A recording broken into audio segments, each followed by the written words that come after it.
जब एनी को यह खबर मिलती है कि जीनत बेगम उसकी और जावियार की तलाक करवाना चाहती हैं, तो वो शदीद सदमे में चली जाती है।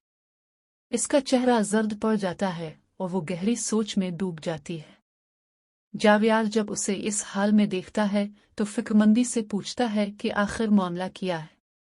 शुरू में एनी खामोश रहती है, मगर जावियार के इसरार पर वो सारी बात साफ साफ बता देती है। ये सुनकर जावियार मुस्कुरा देता है और कहता है, तुम बिल्कुल फिक्र ना करो, मैं तुम्हें कभी नहीं छोड़ूंगा। इसकी बात सुनकर एनी के दिल को कुछ तसल्ली हो जाती है। मगर अगले ही दिन किस्मत एक नया मोड़ ले लेती है। दफ्तर से वापसी पर जावियार का खौफनाक एक्सीडेंट हो जाता है और वो बेहोश हो जाता है। इत्तेफाक से आदिल वहां से गुजर रहा होता है। वो फौरन जावियार को गाड़ी में डालकर अस्पताल पहुंचाता है, जहां डॉक्टर फौरन इलाज शुरू कर देते हैं। आदिल एनी को फोन करके हादसे की इत्तला देता है। यह खबर सुनते ही एनी के पैरों तले जमीन निकल जाती है और वो फौरन अस्पताल पहुंचती है।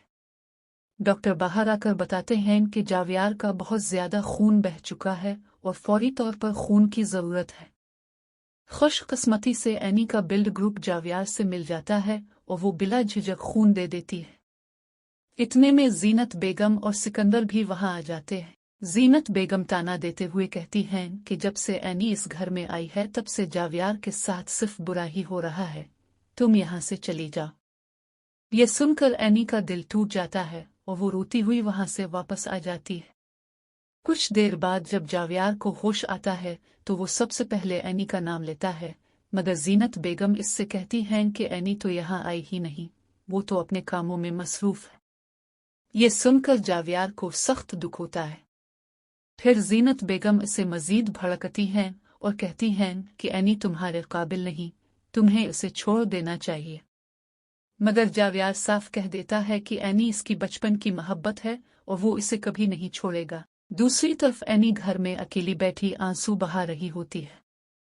जब डॉक्टर जावियार को डिस्चार्ज कर देते हैं तो जीनत बेगम एक अजनबी लड़के को एनी के घर भेज देती है। जब जावियार घर पहुंचता है और एनी को किसी गैर मर्द के साथ देखता है तो वो गुस्से से आग बबूला हो जाता है। वो लड़के पर हाथ उठाता है, मगर वो पीछे हटकर कहता है कि मुझे तो एनी ने खुद बुलाया था। ये सुनकर जावियार का दिल टूट जाता है। एनी फौरन वजाहत करती है कि ये सब झूठ है, मैं उसे नहीं जानती, ये मुझे फंसा रहा है। मगर जावियार उसकी एक नहीं सुनता और कहता है कि मेरी नजरों से दूर हो जाओ। एनी रोती हुई वहां से चली जाती है और घर जाकर शकील अंकल को सारी हकीकत बताती है। शकील इसे हौसला देते हैं और वादा करते हैं कि वो कल खुद जाकर सिकंदर और जावियार से बात करेंगे।